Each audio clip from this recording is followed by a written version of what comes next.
Hello everyone, स्वागत है आप सबका आपके लर्निंग प्लेटफॉर्म केटी एकेडमी पर। मेरा नाम है कमल और आज हम बात करने वाले हैं क्लास 11th की वर्ल्ड पॉलिटिक्स की जो बुक है, समकालीन विश्व राजनीति जो किताब है, उसके मोस्ट इम्पॉर्टेंट क्वेश्चंस जो कि इन टर्म के लिए बहुत ज़रूरी है। ये हिंदी मीडियम में रहने वाली वीडियो इसी का सेकेंड पार्ट रहेगा जो इंग्लिश मीडियम में भी आएगा। अभी हम आज की वीडियो में जो हिंदी मीडियम के स्टूडेंट्स हैं उनके पॉइंट ऑफ व्यू से इसमें बात करेंगे। बहुत ज़्यादा चेंजेस नहीं होंगे, इंग्लिश मीडियम में भी बस मीडियम चेंज हो जाएगा। सेम पीडीएफ है, कंटेंट बिल्कुल सेम है और कंटेंट आपको टेलीग्राम चैनल की लिंक है डिस्क्रिप्शन में, कमेंट सेक्शन में। टेलीग्राम चैनल ज्वाइन करिए, वहाँ पर इस जो पीडीएफ है उसका ये जो कंटेंट है उसका पीडीएफ आपको मिल जाएगा, जिसको आप डाउनलोड करके बाद के लिए भी पढ़ सकते हो। तो चलिए शुरू करते हैं। देखिए, तो पहला चैप्टर है आपका, क्योंकि जो पहले चैप्टर था वो तो रिमूव हो चुका है, तो सेकंड चैप्टर से शुरू होते हैं। द्विध्रुवीयता का अंत, एंड ऑफ बाइपोलैरिटी इंग्लिश में जो है। इसमें जो पहला इंपॉर्टेंट क्वेश्चन बनता है वो होता है सोवियत प्रणाली की विशेषताएं। ये क्वेश्चन आपको दो तरीके से भी आ सकता है। ये आपको डायरेक्ट क्वेश्चन भी हो सकता है कि सोवियत प्रणाली की क्या विशेषताएं हैं। दूसरी तरफ से आपसे ये भी पूछ सकता है कि सोवियत प्रणाली जो थी, बाकी जो सिस्टम था, बाकी जो प्रणाली थी उससे किस प्रकार से अलग है। तो आप इसमें जो आंसर दोगे उसमें आप ये पॉइंट्स लिखोगे। मैंने आपको पॉइंट्स दे दिए हैं, जो मैं एक्सप्लेन करूँगा वो आपकी एक्सप्लेनेशन हो जाएगी, बाकी आपको पॉइंट्स इंक्लूड करने हैं। ये 6-8 मार्क्स के क्वेश्चन, 6 और 4 मार्क्स के क्वेश्चन है गाइज। तो पहला क्वेश्चन जो होगा तो आप इसमें लिखोगे पहला कि सोवियत प्रणाली जो थी पूंजीवाद व्यवस्था के विपरीत थी और समाजवाद के आदर्शों पे से प्रेरित थी। दूसरा पॉइंट, सोवियत प्रणाली जो थी एक योजनाबद्ध अर्थव्यवस्था थी, कम्युनिस्ट पार्टी का दबदबा था, न्यूनतम जीवन स्तर की सारी सुविधाएं उपलब्ध थी, जैसे कि नागरिकों को जो जो होना चाहिए था वो सब कुछ। उसके बाद अगला पॉइंट आप लिखो कि बेरोजगारी का यहाँ पर अभाव था, बेरोजगारी नहीं थी, क्योंकि यहाँ पर जो समाजवादी व्यवस्था थी जिसकी वजह से सरकारी जो कारखाने होते हैं, उद्योग होते हैं, वो सब थे, जिस वजह से ज़्यादा से ज़्यादा लोगों को यहाँ पर रोज़गार मिलता था। उसके अलावा उन्नत संचार प्रणाली थी, जो कम्युनिकेशन सिस्टम था वो बहुत बेहतर था। उसके अलावा आप अगला पॉइंट लिखोगे स्वामित्व का जो प्रमुख रूप राज्य का स्वामित्व था। इसका मतलब होता है कि जो लैंड होल्डिंग, जैसे मैं प्राइवेटली लैंड होल्ड करता हूँ, जैसे ए है तो ए ने एक इस लैंड को प्राइवेटली होल्ड कर रखा है, लेकिन नहीं, ज़्यादातर लैंड पे जो राइट होता था वो स्टेट का, राज्य का होता था। उसके अलावा आप अगला पॉइंट और लास्ट पॉइंट लिखोगे उत्पादन को साधनों पर नियंत्रण जो होता था वो राज्य का होता था। उत्पादन के साधनों से ही मतलब है कि जो उद्योग कारखाने, जहाँ पर जो प्रोडक्शन होता था, जो भी ज़्यादातर वह राज्य की जो कारखाने उद्योग होते थे उसमें होता था। कहा जाता है कि सोवियत संघ में सुई से लेकर जहाज़ तक सब कुछ सोवियत संघ के देशों में ही बनाया जा रहा था, या फिर कह लीजिए सोवियत संघ में ही बनाया जा रहा था। दूसरा जो महत्वपूर्ण प्रश्न बनता है वो ये है सोवियत संघ के विघटन के कारण और प्रभाव। सोवियत संघ के विघटन के कारण और प्रभाव, ये प्रश्न जो है वो दो अलग अलग पॉइंट को देखते हुए, कंसिडर करते हुए है कि देखिए आपसे पूछ सकता है कारण क्या थे और प्रभाव क्या थे। दो क्वेश्चन बन सकते हैं यहाँ से। तो कारण अगर पूछेगा तो भी आप इसमें से देख सकते हो, और प्रभाव पूछेगा तब भी आप इसमें से देख सकते हो। कारण में आप बताओगे नागरिकों की आकांक्षाओं को पूरा करने में विफल रह गया था सोवियत संघ। इस मतलब विघटन क्यों हुआ, सोवियत संघ अलग अलग देशों में टूट गया था ना, तो वो क्यों हुआ उसके कारण। तो नागरिकों की आकांक्षाओं को पूरा करने में विफल हो गया। सोवियत प्रणाली जो थी नौकरशाही पर नियंत्रण कर दिया था इसने। कम्युनिस्ट पार्टी का जो राजनीतिक नियंत्रण था, जो दबदबा था वो बहुत ज़्यादा था, जिसकी वजह से लोगों के बीच में आक्रोश पैदा हो गया था। उसके अलावा नेक्स्ट पॉइंट जो आता है, परमाणु हथियारों पर जो संशोधन का अधिकतम उपयोग था वो किया जा रहा था। ज़्यादातर जो रिसोर्सेज थे इनके वो परमाणु हथियारों के लिए ही किए जा रहे थे। नेक्स्ट जो पॉइंट आता है वो है पश्चिम देशों की तुलना में जो प्रौद्योगिकी और बुनियादी ढांचे थे सोवियत संघ के, वो कमज़ोर रह गए थे, जिसकी वजह से जो सोवियत संघ के लोग थे वो पश्चिमी देशों के प्रति बहुत ज़्यादा आकर्षित हो गए थे। उसके अलावा रूस का दबदबा था बाकी देशों, क्योंकि सोवियत संघ सिर्फ एक देश नहीं था, वो बहुत सारे देशों से मिलकर बना था, तो लेकिन फिर भी रूस का उन सभी देशों पर ज़्यादा दबदबा था। गोर्बाचेव ने जो रिफॉर्म्स किए थे, सुधार किए थे, उनसे जितना सकारात्मक प्रभाव होना चाहिए था उतना नहीं हुआ था, जिस वजह से लोगों ने उसका विरोध करना शुरू कर दिया था। अगला पॉइंट, अर्थव्यवस्था थी उसमें ठहराव आ गया था और उपभोक्ता की वस्तुओं की कमी होने लग गई थी। अर्थव्यवस्था बढ़ने के बजाय वो वहीं रुक गई थी एक समय के बाद। उसके अलावा राष्ट्रवादी भावना और संप्रभुता की इच्छा का उदय हो गया, लोगों में राष्ट्रवाद की भावना पैदा हो गई थी। नेक्स्ट, सोवियत प्रणाली का अधिनायकवाद। सोवियत प्रणाली को बहुत ज़्यादा सुप्रीम बताते हुए उसको बहुत ज़्यादा गुणगान किया गया, लेकिन असलियत में सोवियत प्रणाली इतनी सफल नहीं रही। लास्ट पॉइंट आप इसमें बता सकते हो कि जनता के प्रति जवाबदेह नहीं थी कम्युनिस्ट पार्टी जो थी यहाँ की। ये थे आपके कारण। और नेक्स्ट जो आता है कि परिणाम क्या क्या हो सकते हैं, इसमें आप बताओगे। जो शीत युद्ध का जो संघर्ष था, इसकी वजह से जब ये विघटन हो गया तो वो खत्म हो चुका था। एक ध्रुवीय दुनिया बन गई थी, मतलब अब तक जो सोवियत संघ और अमेरिका के बीच में होड़ चल रही थी, अब वो सिर्फ अमेरिका की का उदय हो गया था। उसके बाद हथियारों की दौड़ जो थी दो देशों के बीच में या फिर दो गुटों के बीच में, वो खत्म हो गई थी। सोवियत ब्लॉक का अंत हो गया था और 15 नए देश बने थे। रूस सोवियत संघ का उत्तराधिकारी बन गया था, क्योंकि रूस का जब दबदबा ज़्यादा था, रूस एक महत्वपूर्ण देश था, इसलिए रूस जो था सोवियत संघ का उत्तराधिकारी बन गया था। उसके अलावा विश्व राजनीति में शक्ति संबंधों में परिवर्तन आ गए थे। समाजवादी विचारधारा और सवालिया निशान लगा हुआ था, क्योंकि समाजवादी व्यवस्था जो थी वो फेल हो गई थी, वो विफल हो गई थी, तो इस पर सवाल उठ गए थे। पूंजीवादी उदारवादी व्यवस्था का वर्चस्व बढ़ गया था, क्योंकि पूंजीवाद वाले जो देश थे वो उभर कर आए थे, उनका उदय हुआ था। तो ये था आपका दूसरा इंपॉर्टेंट क्वेश्चन, जिसमें 2 क्वेश्चन मिक्स है। नेक्स्ट जो क्वेश्चन आता है, शॉक थेरेपी जो थी उसकी विशेषताएं या फिर उसका प्रभाव। जब शॉक थेरेपी की बात करते हैं तो आंसर लिखने का एक पैटर्न फॉलो करना है, जिसको हम नेक्स्ट वीडियो में डील करेंगे। अभी शॉक थेरेपी का आप इंट्रोडक्शन लिखोगे पहले। शॉक थेरेपी का बहुत सीधा मतलब ये था, एक आर्थिक नीति थी जिसमें बहुत अचानक से सोवियत संघ के अंदर जो समाजवादी व्यवस्था थी वो पूंजीवादी व्यवस्था की तरफ चली गई थी, साम्यवाद से पूंजीवाद की तरफ सोवियत संघ का जो व्यवस्था थी वो चली गई थी। और इसको किसने गाइड किया था? अंतर्राष्ट्रीय मुद्रा कोष और विश्व बैंक ने, क्योंकि ये बहुत अचानक से हुई थी ये जो प्रोसेस था, इसलिए इसको शॉक थेरेपी कहते हैं। शॉक थेरेपी की विशेषताएं क्या थी? निजी स्वामित्व का जो कॉन्सेप्ट था वो अब खत्म हो चुका था। निजी स्वामित्व का कॉन्सेप्ट अब उभर कर आया था। जो पहले हम राज्य के स्वामित्व की बात करते थे वो अब खत्म हो चुका था। राज्य संपत्ति का निजीकरण होने लग गया था। जिन इंडस्ट्रीज पे पहले राज्य का कंट्रोल था, राज्य का नियंत्रण था, वो निजी हाथों में चली गई थी।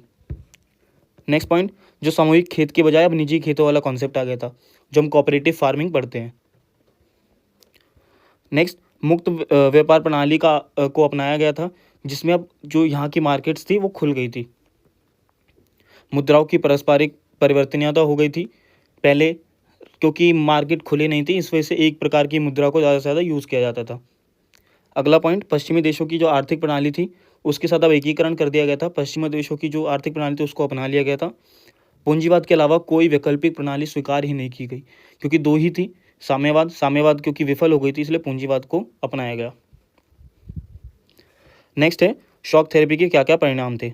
शॉक थेरेपी के परिणाम में आप देखोगे कि कैसे रूस का जो औद्योगिक ढांचा था वो ढह गया था, क्योंकि जो रूस में अब तक उद्योग थे वो सब राज्य के नियंत्रण में थे, लेकिन अब क्योंकि निजी हाथों में चले गए थे तो रूस का जो औद्योगिक ढांचा था वो पूरी तरह से ढह चुका था। उसके अलावा आर्थिक परिणाम जो थे बिल्कुल अनुकूल नहीं रहे, बहुत विपरीत रहे, जिस तरह से होने चाहिए थे रूस के फेवर में नहीं रहे वो। नेक्स्ट, जो रूसी रूबल था, रूबल वहाँ की करेंसी है, ये याद रखना है, 1 मार्क में बहुत ज़्यादा पूछे जाने वाला प्रश्न है ये। इसमें बहुत ज़्यादा गिरावट आई थी और समाज कल्याण की जो पुरानी व्यवस्था थी, सोशल वेलफेयर स्कीम जो थी वो अब खत्म हो गई थी। दुनिया की सबसे बड़ी गैराज बिक्री, गैरेज सेल जिसे कहते हैं, इसमें क्या होता है, 90% से ज़्यादा जो उद्योग थे, यहाँ की इंडस्ट्रीज़ थी, उनको बहुत कम दाम पर बेचा गया था। ये बहुत इंपॉर्टेंट पॉइंट है जिसको मेंशन करना ही करना है शॉक थेरेपी के इफेक्ट्स में। उसके अलावा आर्थिक असमानता में वृद्धि हो गई थी, कुछ लोग बहुत ज़्यादा अमीर हो गए थे और कुछ लोग बहुत ज़्यादा गरीब हो गए थे। खाद्य संकट हो गया था, खाने की जो कमी हो गई थी। माफिया वर्ग का उदय हो गया था, क्योंकि जब उद्योग बेचे जा रहे थे तो उस समय पर जब उद्योग बेचे जा रहे हैं तो कुछ एक पर्टिकुलर क्लास जो थी सोसाइटी की, एक समाज का एक खास हिस्सा वही खरीद रहा था, जिसकी वजह से अब यहाँ पर माफिया वर्ग का उदय देखने को मिलता है। उसके साथ साथ लोग अब क्या लास्ट पॉइंट क्या है, लोकतांत्रिक संस्थाओं का निर्माण ना होना, संसद कमज़ोर हो जाना, राष्ट्रपति को अधिक शक्तियाँ मिलने के कारण अधिनायकवादी राष्ट्रपति शासन का उदय होना।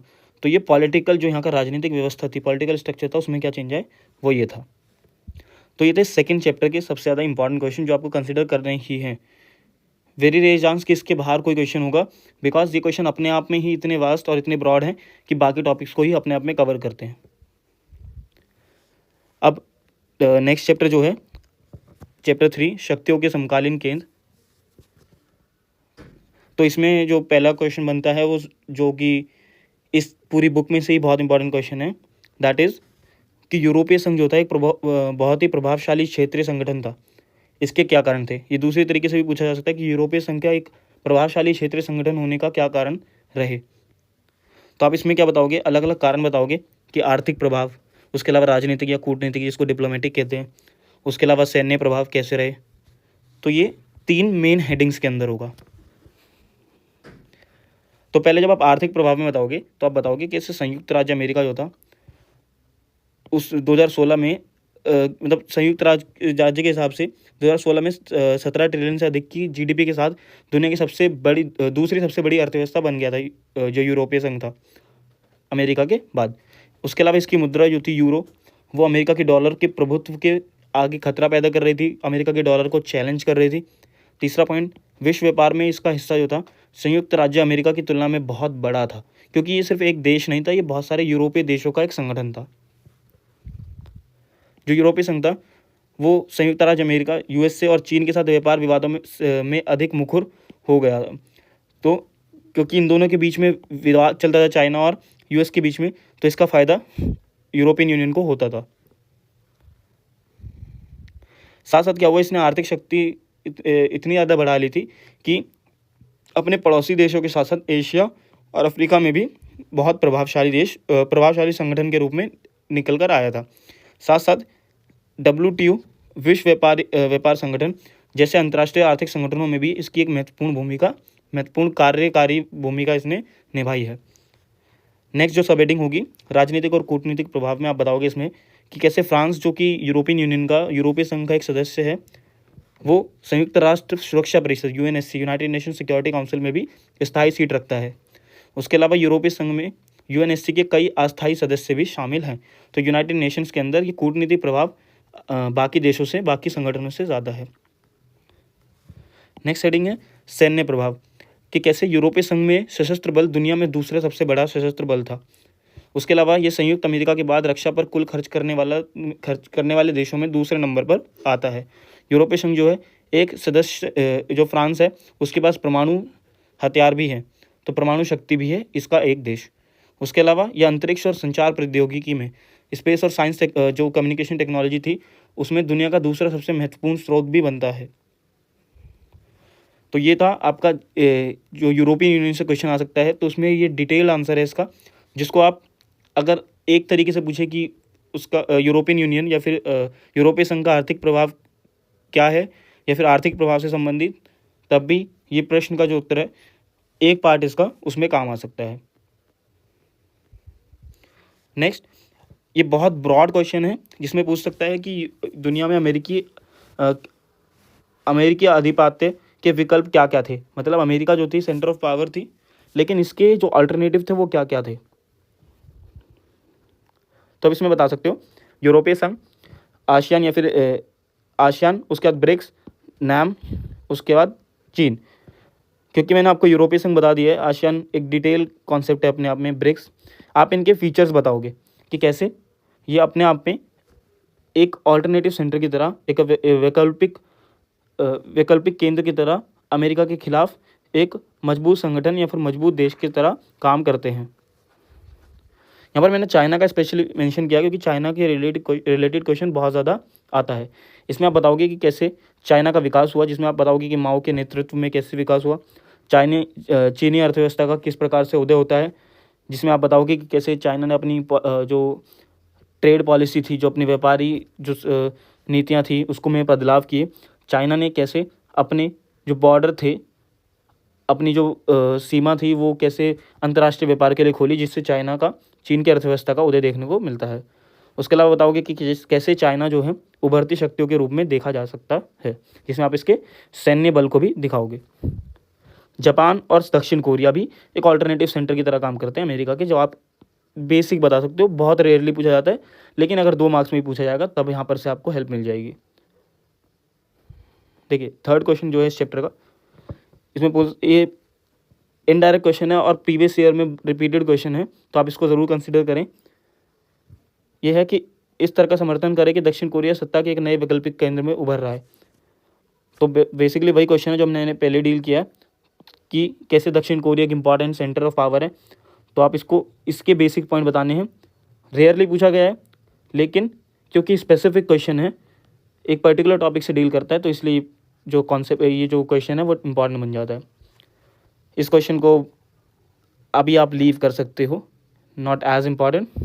नेक्स्ट क्वेश्चन की तरफ मूव करते हैं, जो मैंने आपको अभी बताया भी है कि चीनी अर्थव्यवस्था के उदय के लिए जिम्मेदार कारक क्या थे।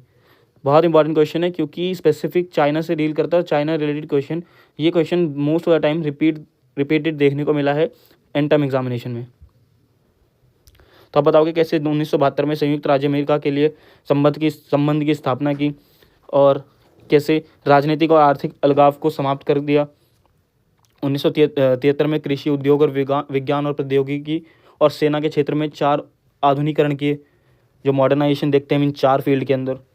उसके अलावा 1978 में कैसे विदेशों से पूंजी और प्रौद्योगिकी के निवेश और आर्थिक सुधारों द्वारा उच्च उत्पादकता उत्पन्न करने के लिए ओपन डोर पॉलिसी आई थी 1978 में।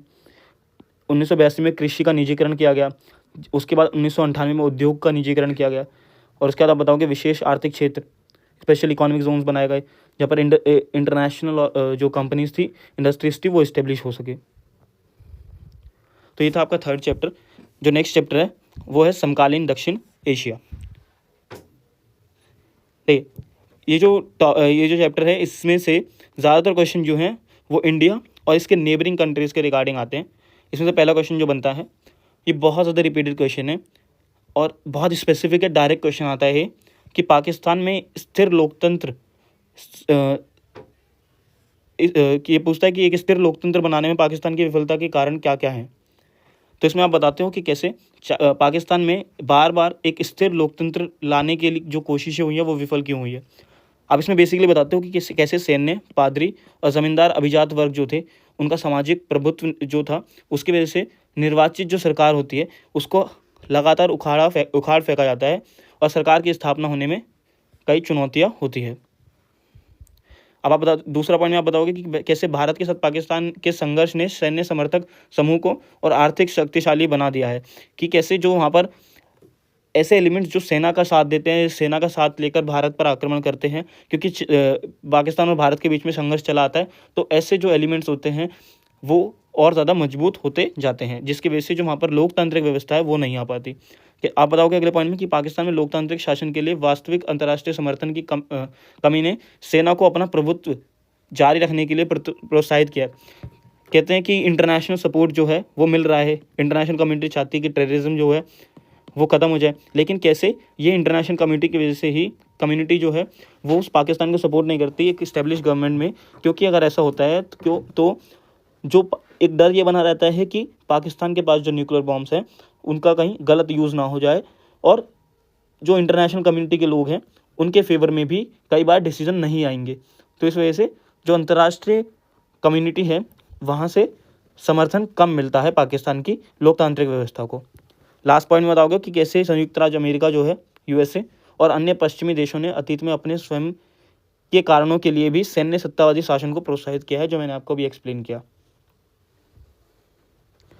दूसरा पॉइंट मैंने जो जैसे ही बताया था, क्योंकि भारत और इसके पड़ोसी देशों के बीच में संबंध को लेकर प्रश्न आते हैं, तो कि भारत और बांग्लादेश के बीच में जो सकारात्मक और नकारात्मक पहलू हैं संबंध के, उनको स्पष्ट कीजिए। आप इसमें पॉजिटिव, इसको इस तरह से भी बोलता है कि कॉपरेशन और कॉन्फ्लिक्ट के समन्वय और विवाद, इस प्रकार से भी आपको पूछता है, तो आप उस तरीके से भी इसको लिख सकते हो। पॉजिटिव में आप कॉपरेशन के पॉइंट्स लिखोगे, कैसे बांग्लादेश भारत की लुक ईस्ट पॉलिसी जो है, जिसको 2014 की एक्ट ईस्ट पॉलिसी भी कहा जाता है, जो म्यांमार के माध्यम से दक्षिण पूर्व एशिया के साथ जुड़ना चाहता है। बेसिकली इंडिया ने जो पॉलिसी चेंज करी है कि हम ईस्ट की कंट्रीज़ को देखेंगे, जो बांग्लादेश, म्यांमार, ये जो इस तरफ की सारे देश हैं, इन तरफ, क्योंकि कहीं ना कहीं ये जो देश हैं ये भारत के लिए एक मार्केट की तरह काम करते हैं, जिनसे भारत को ज़्यादा फ़ायदा मिलने का ऑप्शन है कंपेयरिंग, अगर हम कंपेयर करें जो पश्चिमी देश हैं, क्योंकि वो पहले से ही बहुत ज़्यादा विकसित हो चुके हैं। दूसरा पॉइंट आप लिखोगे कि आपदा प्रबंधन और पर्यावरण के मुद्दे पर दोनों देश आपस में सहयोग से काम करते हैं, जिसमें आप एग्जाम्पल लिख सकते हो कैसे बाढ़ जैसा मुद्दा जब सामने आता है उसमें भी। उसके अलावा आप लिखोगे पर्यावरण के मुद्दे पर सहयोगात्मक है दोनों देश। उसके अलावा जो लेटेस्ट एग्जाम्पल आप वो दे सकते हो कि भारत ने कोविड-19 के दौरान बांग्लादेश को वैक्सीन उपलब्ध कराई थी और उसमें भी सहयोग किया था। नेक्स्ट आप बताओगे नेगेटिव पॉइंट क्या है। नेगेटिव पॉइंट में सबसे बड़ा पॉइंट जो आता है कि कैसे गंगा और ब्रह्मपुत्र नदी के जल के बंटवारे को लेकर, जैसे भारत पाकिस्तान के बीच में सिंधु नदी के लिए होता है, वैसे बांग्लादेश और इंडिया के बीच में होता है गंगा और ब्रह्मपुत्र की नदी के जल के बंटवारों को लेकर। बांग्लादेश का भारत में अवैध आव्रजन के जो हमेशा आरोप लगाए जाते हैं भारत के द्वारा बांग्लादेश पर कि आपके यहाँ से जो इलीगल माइग्रेशन हो रहा है वो, और हमेशा बांग्लादेश इस चीज़ का इनकार करता है, तो ये पॉइंट ऑफ कॉन्फ्लिक्ट है। उसके अलावा भारत विरोधी इस्लामी कट्टरपंथी समूह जो है बांग्लादेश का, वो कई बार बांग्लादेश का समर्थन करते हैं और बांग्लादेश कई बार उनका समर्थन करता है, जिसकी वजह से दोनों देशों के बीच में तनाव बना रहता है। नेक्स्ट पॉइंट जो आप कॉन्फ्लिक्ट में बताओगे कि बांग्लादेश ने भारतीय सैनिकों को अपने क्षेत्र से पूर्वांचल भारत में जाने की अनुमति देने से इनकार कर दिया है, तो ये भी आप एक पॉइंट इंक्लूड करोगे। नेक्स्ट पॉइंट होगा कि भारत को प्राकृतिक गैस निर्यात ना करने का बांग्लादेश का जो फैसला था, उससे भी दोनों देशों के बीच में तनाव पैदा हुआ था कि कैसे बांग्लादेश जो प्राकृतिक गैस है उसको भारत को नहीं देना चाहता। उसके अलावा लास्ट पॉइंट आप लिखोगे कि बांग्लादेशी सरकारों ने महसूस किया कि भारत सरकार ने चटगांव पहाड़ी जो इलाका है उसमें विद्रोहियों को प्रोत्साहित किया है और भारत सरकार अपनी प्राकृतिक गैस निकालने की कोशिश कर रही है और व्यापार में, जो कि अनुचित मानता है बांग्लादेश, क्योंकि बांग्लादेश भारत को प्राकृतिक गैस नहीं देता, तो भारत भी कोशिश करता है कि चटगांव पहाड़ी इलाका जो है उसमें विद्रोह को प्रोत्साहित करे, जिससे कि बांग्लादेश जो भारत है प्राकृतिक गैस का फ़ायदा उठा सके। तो ये पॉइंट ऑफ कॉन्फ्लिक्ट इस हेडिंग में आप यूज़ कर सकते हो। नेक्स्ट क्वेश्चन जो बनेगा कि दक्षिण एशिया में सार्क के महत्व और सार्क की सीमित सफलता के कारणों को स्पष्ट कीजिए। तो देखिए, जो सार्क है दक्षिण एशियाई क्षेत्रीय सहयोग संगठन, इसके बारे में पहले आप बेसिक लिखोगे कि ये कब बना, कितने देश हैं। उसके बाद आप लिखोगे कैसे, इसका महत्व क्या है, और उसके अलावा कि इसके क्या क्या सीमित सफलता के क्या क्या कारण हैं। तो आप इसमें जब लिखोगे कि कैसे ये जो है ये जो ऑर्गेनाइजेशन है सार्क, ये कैसे बनी थी, जिसमें आप लिखोगे 1985 में इसकी स्थापना हुई थी और इसमें कौन कौन से देश हैं, इनके नाम ज़रूर लिखने हैं। फिर आप लिखोगे, ये इंट्रोडक्शन हो गया, उसके बाद आप आओगे मेन क्वेश्चन पर, जिसमें आप लिखोगे कि ये इसका क्या क्या महत्व है। तो पहला आप लिखोगे कि आर्थिक सहयोग में मदद करता है, जो ये जितने भी देश हैं दक्षिणी एशिया के जो इसके सदस्य हैं उनके बीच में आर्थिक सहयोग का एक प्लेटफॉर्म प्रोवाइड करता है। दूसरा आप लिखोगे कि इससे सामाजिक विकास में मदद करता है, शांति और स्थिरता बनाए रखता है, क्योंकि कई देश इसमें ऐसे हैं जिनके आपस में विवाद हैं, तो एक ऐसा प्लेटफॉर्म मिल जाता है यहाँ पर शांति से दोनों देश या फिर दो से ज़्यादा जो भी देश जिनके बीच में विवाद है वो मिलकर उन विवादों को ख़त्म कर सके। क्षेत्रीय एकीकरण करता है कि कैसे, क्योंकि ये बाकी जितने भी देश हैं सार्क के वो एक ही जैसे हैं ऑलमोस्ट, इन सब का जो आर्थिक और सामाजिक ढांचा है वो एक जैसा है, जिसके कारण ये क्षेत्रीय एकीकरण का एक प्लेटफॉर्म बनता है। और अंतर्राष्ट्रीय प्रभाव जो है, क्योंकि ये एकीकृत हो जाता है तो अंतर्राष्ट्रीय प्रभाव के खिलाफ भी मजबूती से खड़ा रहता है, और अंतर्राष्ट्रीय प्रभाव के खिलाफ भी एक मजबूत आवाज़ के लिए एक प्लेटफॉर्म बनता है, जहाँ पर ये सभी देश मिलकर अंतर्राष्ट्रीय प्रभाव को रोक सकते हैं। लेकिन इतनी सारी महत्व होने के बाद भी ये जो है बहुत सीमित तरीके से ही सफल रहा है। इसके क्या कारण है? हालांकि ये एक ऐसा प्लेटफॉर्म प्रोवाइड करता है जहाँ पर शांति और स्थिरता बनाने के लिए एक मौका मिले, लेकिन फिर भी राजनीतिक मतभेद है, जिसके कारण उस प्लेटफॉर्म का उपयोग कम से कम ही हो पाता है, जैसे भारत और पाकिस्तान। आर्थिक असमानता है, कुछ देश बहुत ज़्यादा समृद्ध हो गए हैं, जैसे कि कई बार ये इल्ज़ाम लगाया जाता है कि कैसे भारत जो है इन बाकी देशों से ज़्यादा समृद्ध है, तो वो बाकी देशों का अपने लिए गलत उपयोग करता है या अपने फ़ायदे के लिए उपयोग करता है। उसके अलावा यहाँ पर नौकरशाही बाधाएं हैं, मतलब जो जिस तरीके से काम होना चाहिए उसके लिए जो जिन लोगों की ज़रूरत है, नौकरशाहों की ज़रूरत है, वो कम है, जिसकी वजह से कार्य जो है यहाँ का बहुत धीरे ही हो पाता है, या फिर बहुत समय तक कई बार सार्क की मीटिंग्स भी टाइम पर नहीं होती है। उसके अलावा आप बताओगे नेक्स्ट पॉइंट, अपर्याप्त अवसंरचना, मतलब इनका जो बुनियादी ढांचा है वो बहुत कई बार ख़राब देखने को मिलता है कई देशों में, जिसकी वजह से क्षेत्रीय कनेक्टिविटी और व्यापार को बाधित किया जाता है। अगला पॉइंट है कि भारी प्रभाव, क्योंकि इंटरनेशनल पॉलिटिक्स जो होती है, जो अंतर्राष्ट्रीय राजनीति है, वो हमेशा इसको प्रभावित करती है, क्योंकि ये एक क्षेत्रीय संगठन है, तो अंतर्राष्ट्रीय राजनीति की तरफ से इसको दबाव देखने को मिलता है, जिसके कारण ये जो संगठन है वो स्वतंत्र रूप से काम करने में सफल नहीं हो पाता।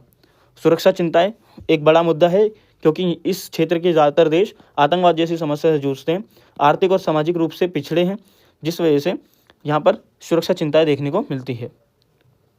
इस चैप्टर का लास्ट क्वेश्चन जो बनता है वो है दक्षिण एशिया एवं भारत के छोटे छोटे देशों के बीच पारस्परिक संबंधों का विश्लेषण कीजिए।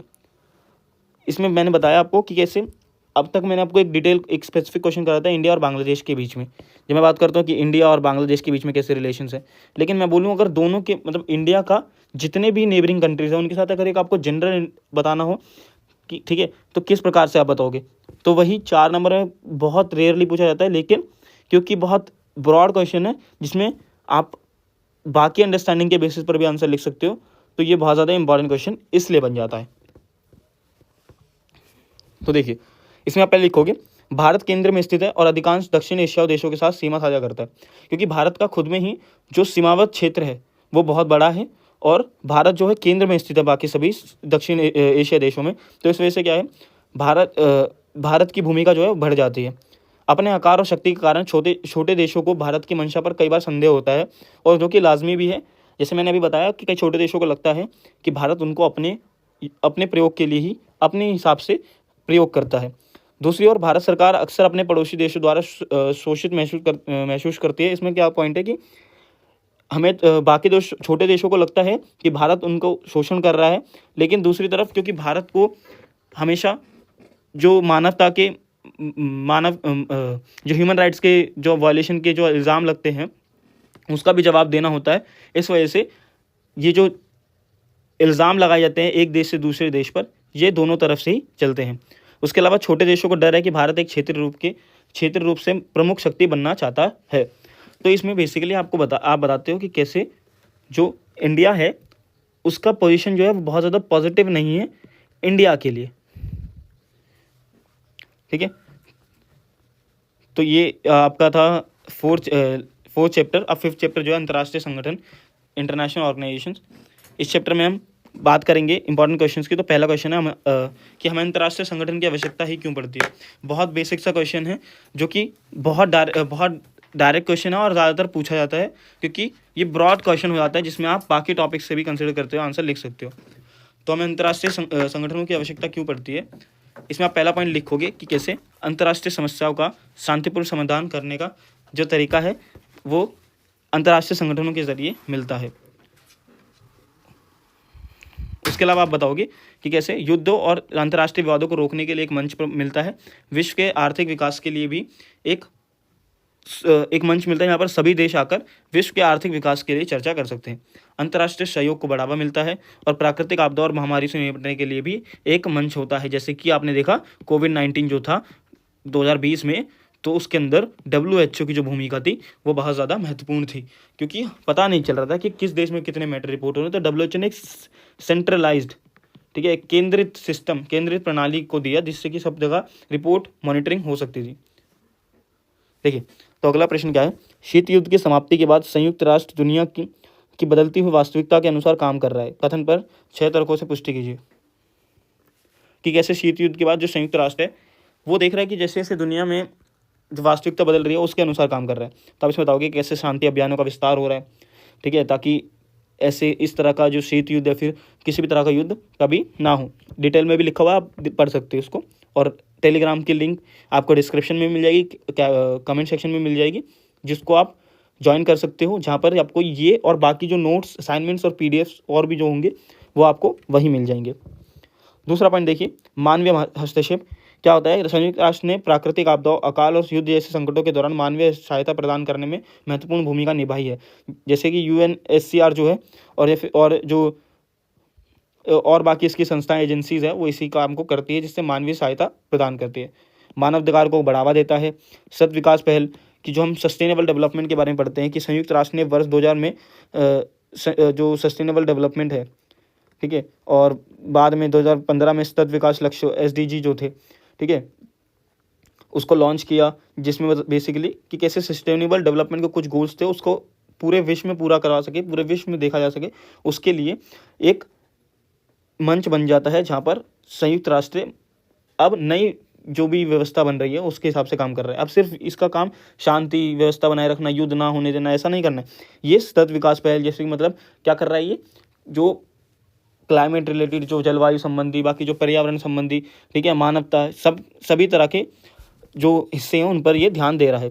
उसके अलावा आप बताओगे कि वैश्विक स्वास्थ्य पहल, ठीक है, विश्व में स्वास्थ्य के संबंधी भी काम करना है, जैसे WHO का और कोविड-19 का। उससे पहले HIV एड्स का जो कॉन्सेप्ट जब दिक्कत थी उस समय भी कैसे संयुक्त राष्ट्र ने एक महत्वपूर्ण भूमिका निभाई थी। उसके अलावा आप बताते हो कि बहुपक्षीय कूटनीति की सुविधा, ठीक है, जो बहुत इंपॉर्टेंट इसका काम भी है कि संयुक्त राष्ट्र जो है बाकी देशों को जिनके बीच में कोई विवाद है उनको एक मंच देता है जहाँ पर वो बहुपक्षीय जो चर्चा है वो कर सकें। हाँ, नेक्स्ट पॉइंट आप बताओगे, भारत के नागरिक के रूप में आप सुरक्षा परिषद के स्थायी सदस्य के लिए भारत की उम्मीदवारी का समर्थन कैसे करते हैं। मतलब भारत, ये क्वेश्चन ऐसे भी पूछ सकता है कि भारत एक सुरक्षा परिषद के लिए स्थायी सदस्य बनने के लायक है, या फिर कौन कौन से कारक है जिससे ये पता चलता है कि भारत सुरक्षा परिषद का स्थायी सदस्य बनने के लायक है। तो आप इसमें बताओगे कैसे सबसे बड़ी जनसंख्या वाला देश है, ठीक है। उसके अलावा आप बताओगे कैसे लोकतंत्र और मानव अधिकारों के प्रति दायित्व है भारत का, बढ़ती अर्थव्यवस्था है, ठीक है। उसके अलावा बताओगे संयुक्त राष्ट्र के मौद्रिक बजट के लिए नियंत्रण, समर्थन, शांति में भारत की भूमिका, मतलब ये पॉइंट्स आप बताओगे इसमें, ठीक है। नेक्स्ट आप बताओगे कैसे एमनेस्टी इंटरनेशनल जो है वो विश्व बैंक पर, या फिर विश्व बैंक पर संक्षिप्त टिप्पणी कीजिए। देखिए बहुत डायरेक्ट क्वेश्चन है जिसमें आपको आ सकता है एक शॉर्ट नोट लिखने के लिए 4 मार्क्स में या फिर 2 मार्क्स में, जिसमें आप लिखोगे विश्व बैंक और एमनेस्टी इंटरनेशनल के लिए, तो आप ये पॉइंट्स जो हैं ये आप यूज़ कर सकते हो, ठीक है। आप लिखोगे एमनेस्टी इंटरनेशनल कब बना, ठीक है। उसके आप लिख सकते हो किस क्या काम होता है इसका, ठीक है। इसी को आप डिटेल में भी लिख सकते हो कि और क्या काम करता है। फिर आप विश्व बैंक के बारे में लिखोगे कब बना, दूसरे विश्व युद्ध के बाद। उसके अलावा लिखोगे कि कैसे और ये काम क्या करता है, मानव विकास, शिक्षा, स्वास्थ्य, कृषि और इन क्षेत्रों के लिए कैसे फंड रेज करता है, फंड रेज करने में मदद करता है, फंड देता है अलग अलग देशों को। तो ये सब पॉइंट्स आप इसमें ही मेंशन करोगे, ठीक है।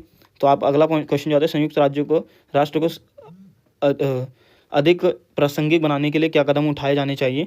इसमें बताओगे संरचनात्मक और क्रियात्मक, मतलब कि UN को और स्ट्रक्चरली और फंक्शनली कैसे अच्छा किया जा सकता है। तो आप जब स्ट्रक्चरल चेंज, संरचनात्मक बताओगे तो आप बताओगे कैसे सुरक्षा परिषद में सुधार होने चाहिए कि 5 मेंबर से ज़्यादा भी होने चाहिए, जो क्राइटेरिया है 5 मेंबर का वो उसको चेंज किया जाना चाहिए। महासभा का पुनर्गठन, जो जनरल असेंबली का पुनर्गठन होना चाहिए।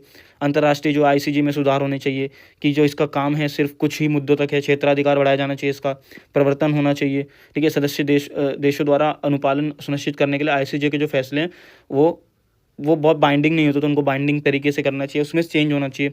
फिर कार्यात्मक में बताओगे आप फंक्शन में कि कैसे शांति अभियानों को बढ़ाना चाहिए, जैसे कि संसाधन और ज़्यादा से जुटाए जाने चाहिए, क्योंकि अगर संसाधन कम होने की वजह से शांति अभियान जो होते हैं वो विफल हो जाते हैं। जनादेश कि मतलब जो भी इसके जो भी जनादेश हो वो पूरी तरह से फॉलो किए जाएँ। मानवाधिकार तंत्र को मजबूत करना चाहिए, ठीक है। उसके अलावा बताओगे सतत विकास को बढ़ावा देना, ठीक है। ये जो पॉइंट्स आपको डिटेल में मिल जाएंगे, ठीक है। मैं नहीं चाहता कि वीडियो बहुत ज़्यादा लंबी हो जाए जिससे आपको दिक्कत हो, तो मैं बस आपको मेन हेडिंग को समझा देता हूँ। सतत विकास को बढ़ावा देना चाहिए, वैश्विक स्वास्थ्य पहल को बढ़ाना चाहिए, क्योंकि अब जो ऐसी समस्याएं हैं, जो स्वास्थ्य संबंधी समस्या, वो धीरे धीरे बढ़ती जा रही है। उसके अलावा नौकरशाही को सुव्यवस्थित करना चाहिए, ठीक है। अच्छा, मैं देखता हूँ कि अगर ज़्यादा है तो हम, अच्छा देखिए, बस मैं कंप्लीट करता हूँ नेक्स्ट 5 मिनट्स में। समकालीन विश्व में सुरक्षा, अगला चैप्टर। अब इसमें पूछता है भारत की सुरक्षा रणनीति जो है, जो सिक्योरिटी पॉलिसी है, उसके क्या प्रमुख घटक है। तो क्या इसमें आप बताओगे सैन्य क्षमताओं को मजबूत करना, अंतर्राष्ट्रीय संस्थानों को मजबूत करना, जिसको कहते हैं इंटरनेशनल डिप्लोमेसी के बाद, आर्थिक विकास पर जोर देना जाके हम आर्थिक रूप से मजबूत हो सकें, और आंतरिक सुरक्षा को भी मजबूत करना ताकि अगर दोनों फ्रंट पर ना लड़ना पड़े, ठीक है। ताकि अगर आंतरिक रूप से सुरक्षित होंगे तो हमें अंदर कोई व्यवस्था खराब होती नहीं दिखेगी। उसके अलावा दूसरा प्रश्न बनता है सुरक्षा की पारंपरिक धारणा, जिसको ट्रेडिशनल नोशन, और गैर पारंपरिक धारणा, नॉन ट्रेडिशनल नोशन, इसमें अंतर स्पष्ट कीजिए। तो आप बताओगे पूरा डायग्राम बना के, और आप इसमें देख ही पा रहे होंगे क्या क्या डिफरेंसेस होते हैं। आप ये डायग्राम ज़रूर बनाना, उसके बाद इनको एक्सप्लेन कर देना। इस चैप्टर से ज़्यादा इंपॉर्टेंट क्वेश्चन नहीं, यही बनते हैं। नेक्स्ट चैप्टर जो है that is I think last chapter भी है इसका, ठीक है। तो इसमें क्या आता है कि एजेंडा 21 की व्याख्या करें। एजेंडा 21 क्या था, तो आप बताओगे किस बारे में, सतत विकास के बारे में था, ठीक है। वैश्विक कार्य योजना के लिए था, पर्यावरण संरक्षण के लिए बनाए गए थे, सामाजिक और आर्थिक आयाम को देखते हुए, ठीक है। उसके अलावा आप देखते हो कि प्रमुख समूहों की भागीदारी, मतलब किन समूहों के बारे में स्पेसिफिकली बोलता है। कार्यान्वयन के साधन, मतलब सतत विकास पहलों को समर्थन करने के लिए वित्तीय संसाधनों, प्रौद्योगिकी प्रौद्योगिकी क्षमता निर्माण के महत्व पर प्रकाश डालता है। तो मतलब आपको इसके बारे में पॉइंट्स बताने हैं, पॉइंटर्स आपको यहाँ मिल जाएंगे, आपको इन्हीं को डिटेल में एक्सप्लेन कर देना है।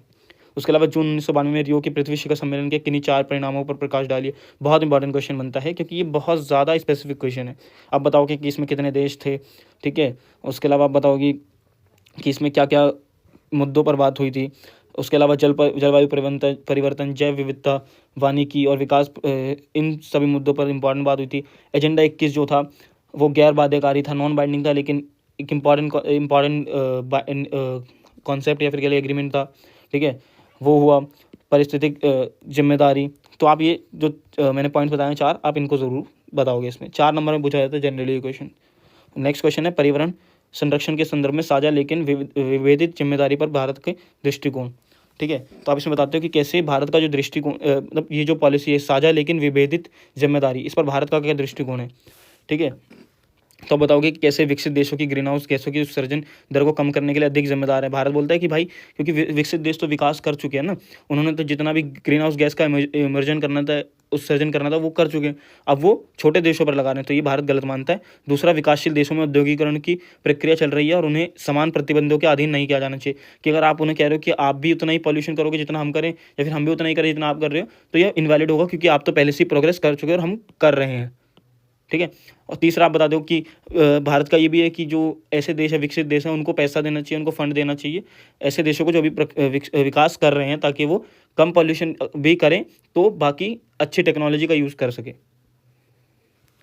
देखिए नेक्स्ट बताओगे सामान्य लेकिन विभेदित जिम्मेदारी का क्या अर्थ है, इसमें कैसे लागू किया जा सकता है। देखिए आप ये पॉइंट्स ज़रूर में, ये पॉइंट्स हैं, आप इनको पढ़ लीजिए, इनको मेंशन कर देना है, ये डायरेक्ट आंसर है। मैं बहुत ज़्यादा टाइम नहीं वेस्ट करना, मतलब टाइम इस पर दूंगा तो वीडियो बहुत लंबी हो जाएगी। लास्ट जो आपका चैप्टर है, हाँ, जो कि है वैश्वीकरण, उसको देखिए। वैश्वीकरण के प्रभाव, बहुत ब्रॉड क्वेश्चन मैंने बता रहा हूँ आपको यहाँ पर, जो कि आप 3 तरीके से भी आ सकता है। कि आप मान लीजिए आपसे पूछे कि इकोनॉमिक, या फिर पूछ ले आपसे पॉलिटिकल, या फिर कल्चरल, कि भाई आर्थिक या फिर राजनीतिक या फिर जो सांस्कृतिक, जो अच्छे प्रभाव हुए या फिर बुरे प्रभाव हुए। याद रखना जब प्रभाव पूछता है तो आपको दोनों लिखने होते हैं, आपको लिखना होता है पॉजिटिव भी और नेगेटिव भी, लेकिन जब आपको लिखना होता है कि सकारात्मक, तभी सिर्फ आपको पॉजिटिव लिखना होता है। जब आप प्रभाव पूछे तो आप दोनों लिख कर आओगे। तो आप ये चार्ट पढ़ सकते हो जिसमें आपको पॉजिटिव और नेगेटिव दोनों दे रखे हैं। तो ये था आपका वर्ल्ड वाली जो बुक है, उसके लिए सारे इंपॉर्टेंट क्वेश्चन जो बनते हैं। नेक्स्ट में हम बात करेंगे जो इंडिया वाली बुक है आपकी, स्वतंत्रता के बाद भारत में राजनीति, तो आप इसमें देख सकते हो। This was all for today. इसमें हम वर्ल्ड वाली जो पॉलिटिक्स की बुक है उसमें हमने डील कर लिया। So that's all guys for today. Thank you guys for watching the video. Like the video, share more video friends, classmates, क्योंकि ये वीडियो बहुत काम आएगी जो भी बच्चे 11th में हैं, क्योंकि ये एक 1 शॉट वीडियो है। जो आप देखोगे तो आपको क्लियर हो जाएंगे सारे इंपॉर्टेंट क्वेश्चन। आप ज़रूर हमें फॉलो करें टेलीग्राम पर, ताकि आपको हमारे सारे नोट्स, PDF और सब कुछ मिल सके। KT Academy इंस्टाग्राम पर अवेलेबल है, KT Academy 85, जिससे आप हमारे डेली अपडेट्स के बारे में जान सकते हो, और हमारे फेसबुक चैनल को भी फॉलो करें। That's all guys, thanks for watching the video.